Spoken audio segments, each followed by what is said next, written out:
Coucou les beaux rayons de soleil et bienvenue pour une nouvelle review. Aujourd'hui, je vous présente un oracle en anglais. C'est The Secret Forest Oracle de Denise Linn. Nous avons 52 cartes et c'est illustré par...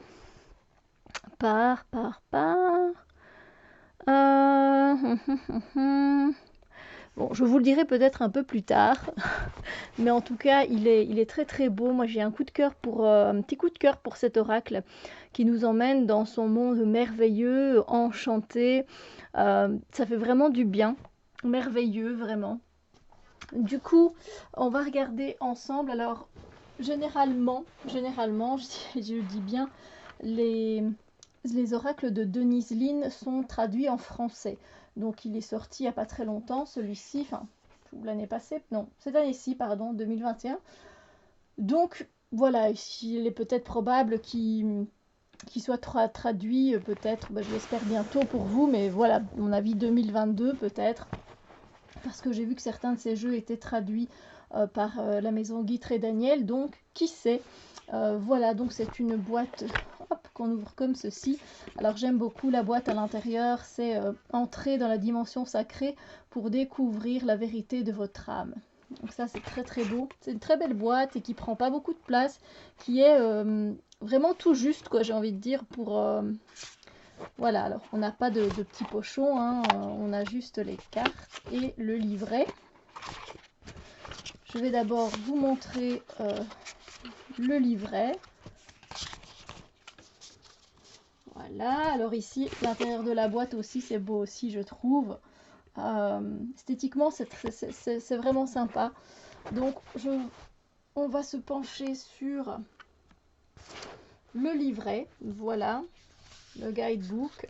Et donc, ça, c'est tout ce qu'elle a fait, les livres, les oracles, des programmes audio également. Puis ici, on a la table des matières. Voilà. Donc, c'est assez clair, hein. Puis on a une petite note de l'auteur à propos de la forêt sacrée. Voilà, elle dit que ces cartes ont été c'était un rêve, voilà, de le réaliser, mais qui ont pris un long moment à faire, voilà. Donc elle commence à expliquer un petit peu ces explorations spirituelles qui ont commencé après une expérience de mort imminente, voilà, à l'âge de 17 ans, etc. Donc elle nous raconte un petit peu. Et elle nous parle de la forêt, bien évidemment. Ensuite, on a voilà, une journée, un voyage dans la forêt sacrée avec des portails d'énergie où on va rentrer dans une plus haute dimension.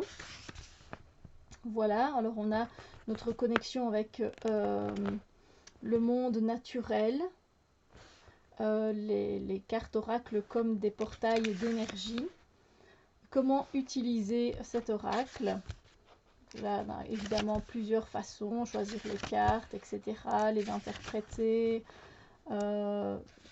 Voilà, vous avez des méthodes voilà, vous pouvez faire par exemple une intériorisation spirituelle quotidiennement, lire une carte. Si vous avez quel genre de questions, vous pouvez poser 3 cartes, un tirage en 3 cartes, voilà. Puis là, on a 5 cartes avec, c'est des messages de vos guides spirituels. L'arbre de vie, on a le tirage de l'arbre de vie avec les racines, le tronc, etc. Le tirage des 4 directions. La roue de l'année, si on veut, hein, voilà. Et ensuite, on rentre avec les rêves, en fait. Là, vous pourrez plus écrire vos rêves et voir un petit peu avec les cartes. Donc, vous pouvez travailler avec vos rêves, avec les signes que vous avez dans votre vie, que vous recevez. Et là, on arrive au message des cartes. Et donc, ça se présente comme ceci. Donc, on a la carte numérotée. Ensuite, on a le nom de la carte, le mot-clé. Et ensuite, c'est comme si elle nous invitait à aller dans la carte, en fait. Cette partie-là, c'est voilà, comme vous êtes au centre de la forêt, une subtile brise vous touche délicatement les joues. Et donc, c'est vraiment pour nous inviter vraiment à se plonger dans la carte. Vous voyez, et ensuite, voilà, vous mettez, si vous avez reçu cette carte, c'est que vous avez besoin de penser les choses autrement, etc. Et puis, ici, donc on a l'esprit de l'air nous dit respire, prenez un moment pour penser les choses autrement, etc. Et on a plusieurs conseils si vous voulez. Voilà, et donc c'est comme ça pour toutes les cartes. Voilà. Et donc ce sont généralement euh, vous voyez, en énergie, quoi. On a aussi l'énergie des arbres, on a aussi des saisons. Il est très très bien fait. Voilà, on a le sorcier des bois. Et puis, voilà, on a un mot, je pense, à propos de l'artiste. Voilà, l'artiste, c'est Scott Bradenthal.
autre vidéo.